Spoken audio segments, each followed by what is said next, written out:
नमस्कार, आप देख रहे हैं 10 में दम। मैं हूं आपके साथ विवेक शांडिल्य, दिन भर की बड़ी खबरों के साथ 10 में है दम लेकर।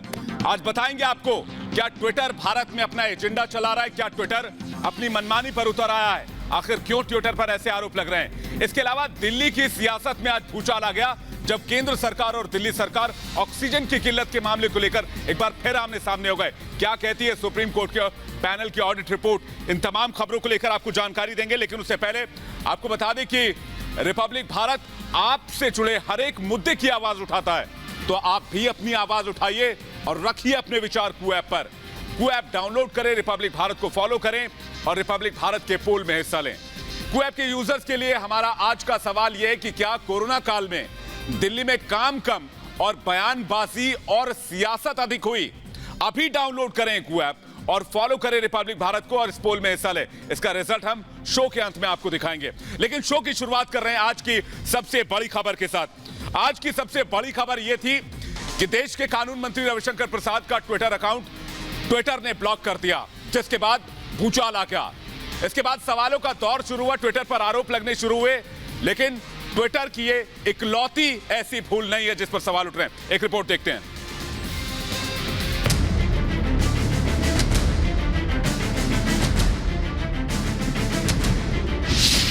अमेरिकी कानून बहाना, एजेंडा है चलाना। कब तक चलेगा ट्विटर का यह खेला? ये वो तस्वीर है जिसने सोशल मीडिया कंपनी ट्विटर को एक बार फिर से विवादों में ला खड़ा किया है। सूचना और प्रौद्योगिकी मंत्री रविशंकर प्रसाद का अकाउंट आज ट्विटर ने सुबह 1 घंटे के लिए ब्लॉक रखा, जिसकी जानकारी खुद रविशंकर प्रसाद ने दी और कहा, दोस्तों आज बहुत अजीब बात हुई।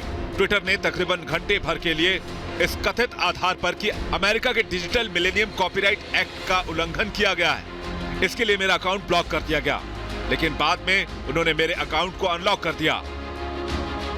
ट्विटर की इस दादागिरी के बाद देश में एक बार फिर से बहस छिड़ गई है। क्या भारत में देश के कानून ना मानने वाली कंपनी किसी दूसरे देश के कानून यहां लागू कर सकती है?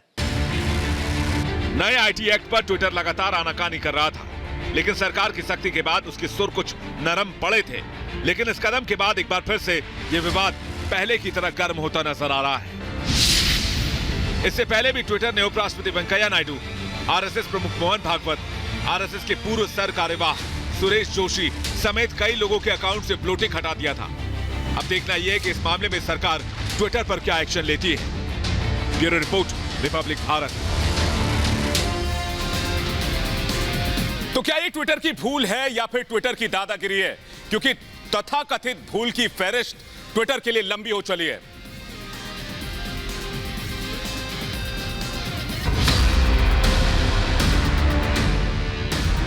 क्या ट्विटर को ये लोगों को ग्रीवांस के लिए अपना सिस्टम नहीं बनाना चाहिए था? क्या उसके लिए हमको कानून लाना जरूरी था?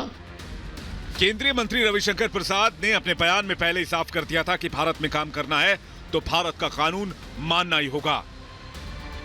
लेकिन लगता है ट्विटर भारत में अमेरिका के कानून की हेकड़ी दिखाने से बाज नहीं आने वाला। अमेरिकी कानून का हवाला देते हुए देश के कानून मंत्री का ही अकाउंट आज सस्पेंड कर दिया गया। लेकिन ट्विटर के लिए कोई नई बात नहीं, उसके ऐसे कारनामों की फहरिस्त लंबी है। रविशंकर प्रसाद का ट्विटर अकाउंट ब्लॉक किया, गृह मंत्री शाह का कवर पेज हटाया, अकाउंट भी सस्पेंड किया, उपराष्ट्रपति वेंकैया नायडू का ब्लोटिंग हटा दिया, गाजियाबाद फेक न्यूज पर भी घिरा ट्विटर, संघ के वरिष्ठ नेताओं का ब्लोटिंग हटाया, भारत के नए आईटी कानून को मानने से इनकार कर दिया, सीए, एनआरसी और किसान आंदोलन में फेक न्यूज में विवादों में घिरा ट्विटर, फेक न्यूज को लेकर कोई पारदर्शिता नहीं लेकर आए ट्विटर, लेह लद्दाख का गलत नक्शा भी दिखाया, लेह को चीन का हिस्सा बताने पर घेरा ट्विटर, जम्मू कश्मीर के उपराज्यपाल का अकाउंट सस्पेंड कर दिया, विवादित संगठन पीएफआई का अकाउंट वेरीफाइड कर दिया। ट्विटर के नए कारनामे पर संसदीय समिति के सदस्य शशि थरूर ने ट्वीट करके कहा कि इस मामले में ट्विटर को जवाब देना होगा। साफ है कि ट्विटर के कारनामों की फहरिस्त लंबी है, देखना होगा कि मामले में ट्विटर पर क्या एक्शन लिया जाता है। Bureau report, Republic Bharat. तो एक तरफ दिल्ली में ट्विटर को लेकर घमासान रहा, लेकिन दिल्ली में ऑक्सीजन को लेकर भी सियासत गर्म रही। सुप्रीम कोर्ट द्वारा गठित ऑडिट पैनल रिपोर्ट के बाद दिल्ली सरकार और केंद्र सरकार आमने सामने आ गई।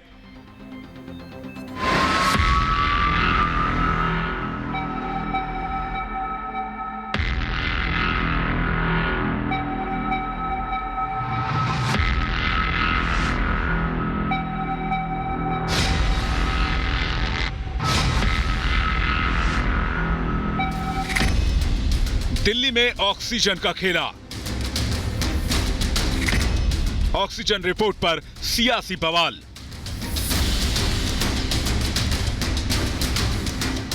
सुप्रीम कोर्ट के ऑक्सीजन ऑडिट पैनल की रिपोर्ट से दिल्ली सरकार सवालों के घेरे में।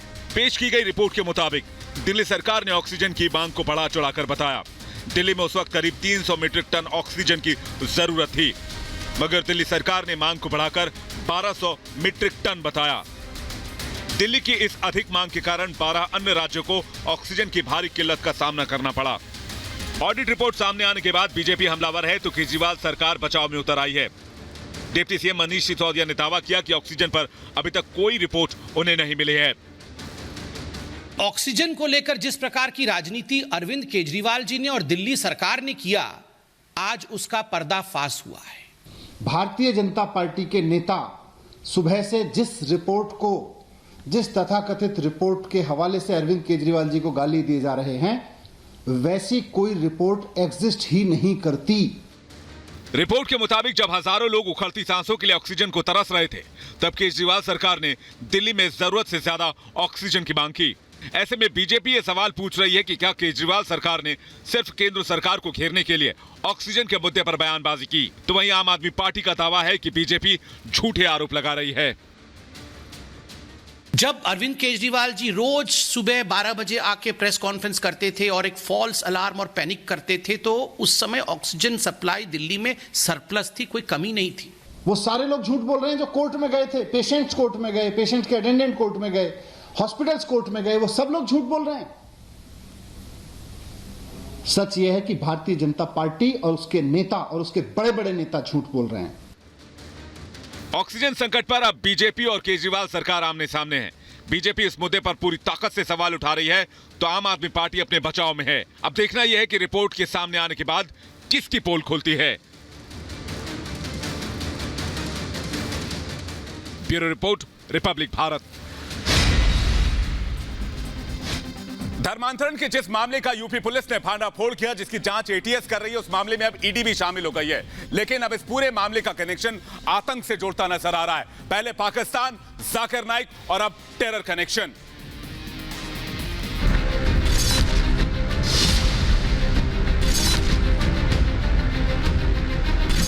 यूपी में धर्मांतरण केस की जांच जैसे जैसे आगे बढ़ रही है, वैसे वैसे कई विस्फोटक खुलासे हो रहे हैं। इन खुलासों से साफ है कि इनका मकसद सिर्फ धर्मांतरण कराना नहीं था। जबरन धर्मांतरण कराकर ये दहशतगर्द देश में आतंक लगाने की साजिश भी कर रहे थे। इसके साथ ही जांच में अब तक कई और गंभीर खुलासे हुए हैं, जिनके मुताबिक जाकिर नाइक की संस्था आईआरएफ के लोग उमर के संपर्क में थे। धर्मांतरण गिरोह के आतंकी संगठनों से जुड़े होने का शक है। विदेशी फंडिंग और टेरर फंडिंग के भी आरोप लग रहे हैं। गरीब लोगों को पैसा, नौकरी और शादी का लालच देकर जबरन धर्मांतरण कराया जाता था। कुछ और विदेशी संगठनों के भी मिले होने का शक सामने आ रहा है। पाकिस्तानी खुफिया एजेंसी आईएसआई की सक्रिय भूमिका भी नजर आ रही है। इन खुलासों के बाद योगी सरकार ताबड़तोड़ एक्शन में है। नेक्सस तो बहुत बड़ा है। अभी आज ही जो है, मैं नेम नहीं करना चाहूंगा, यूपी के बाहर भी छापे पड़ रहे हैं। बाकी स्टेट्स में काफी कुछ जो है देखने को आया है। वहां के डॉक्यूमेंट्स हम लोगों ने सीज किए हैं। कार्रवाई बहुत तेजी से चल रही है। जबरन धर्मांतरण मामले में जिस तरह से खुलासे हुए हैं और जिस तरह से इसके तार विदेशों से जुड़े हैं, उससे अब तक तो ये साफ हो चुका है कि मामला सिर्फ धर्मांतरण का नहीं। यूपी एटीएस पूरे मामले की परत दर परत जांच कर रही है। अब ईडी विदेशी फंडिंग की फाइलें भी खंगाल रही हैं। धर्मांतरण गैंग का जाल यूपी, राजस्थान, बिहार, झारखंड, हरियाणा, आंध्र प्रदेश और केरल समेत 14 राज्यों से ज्यादा फैला हुआ बताया जा रहा है। लेकिन अब इस गैंग पर कानून का डंडा चल चुका है। देश में आतंकी साजिश रचने वाले देश के दुश्मन अब किसी भी कीमत पर बचने वाले नहीं हैं। Bureau report, Republic Bharat. Corona की दूसरी लहर में दिल्ली का बुरा हाल हो गया था, लेकिन दिल्ली से सटे इलाकों में किसान आंदोलन अभी भी जारी है और आज जब किसान रैली निकाली गई तो स्थिति और भी बुरी नजर आई। ना सोशल डिस्टेंसिंग था, ना कोविड नियमों का पालन था। तो क्या यह तीसरी लहर को आमंत्रण देने जैसा है?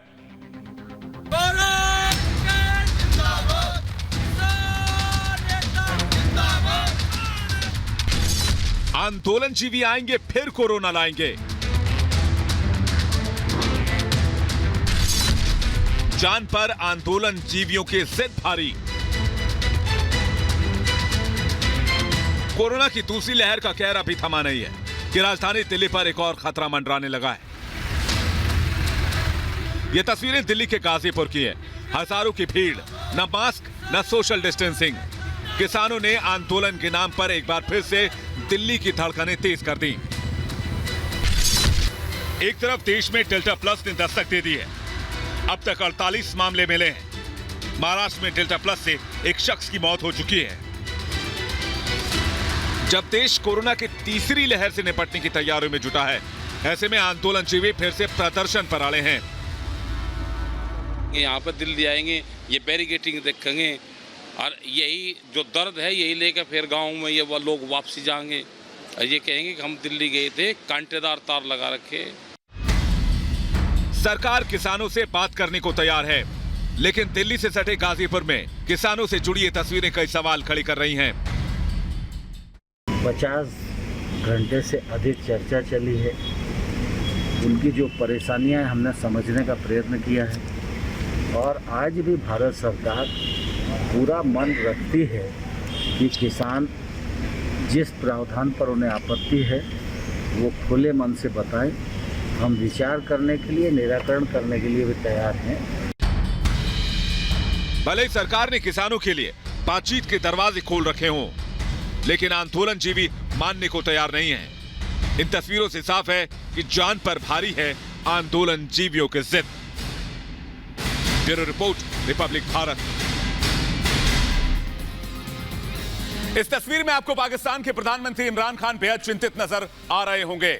इसकी वजह भी है क्योंकि एफएटीएफ ने पाकिस्तान और इमरान खान को अगले 6 महीने के लिए एफएटीएफ की ग्रे लिस्ट में टांग दिया है।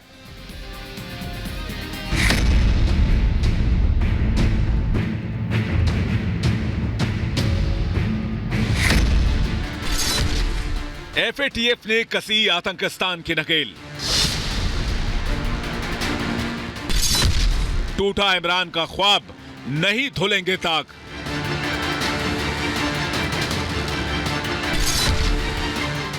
दुनिया भर में मनी लॉन्ड्रिंग और आतंकी फंडिंग पर नजर रखने वाली संस्था फाइनेंशियल एक्शन टास्क फोर्स ने इमरान खान को फिर से बड़ा झटका दे दिया।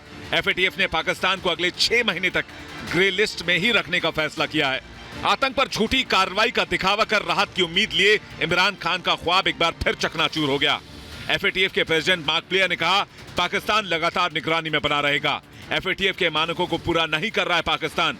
आतंकी संगठनों को फंडिंग पर एक्शन लेने में पाकिस्तान नाकाम रहा है।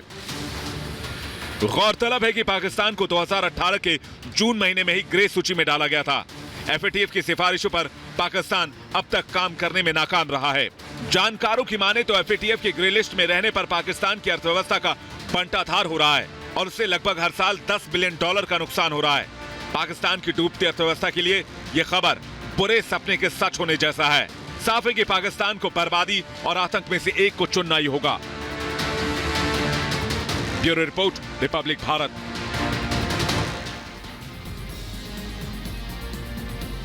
क्या कोरोना काल के दूसरे लहर में दिल्ली में सिर्फ सियासी बयानबाजी और राजनीति हुई? कू ऐप के यूजर्स के लिए हमने आज यही सवाल पूछा था। जो जवाब हमें मिला है उसके मुताबिक 98% लोग इस बात से सहमत हैं कि हां, सिर्फ बयानबाजी, कोरी राजनीति इस मामले पर की गई। 2% लोगों ने ना में जवाब दिया है। आप भी डाउनलोड करें कू ऐप और रखें अपने विचार। वक्त एक ब्रेक का है। ब्रेक के बाद फौरन लौटेंगे बड़ी खबरों के साथ। देखते रहिए रिपब्लिक भारत।